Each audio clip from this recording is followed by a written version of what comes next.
Hello everyone, Assalamu alaikum. How are you all? I hope you are well. Welcome back to my channel in this new video. Today's video, how to change art page border in Microsoft Publisher. So let's started.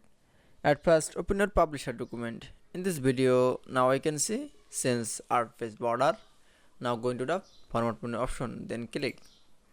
Now going to the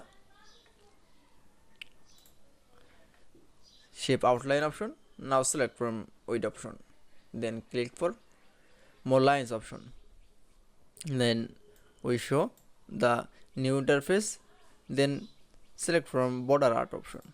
That now select from scroll your mouse, then select from any art, then I choose from art option, then click for OK. Now this art is size sense. Now click for OK. That is, now you can see change art page border in Publisher document is very easily. I hope to enjoy the video. Please like, comment, share and subscribe my channel.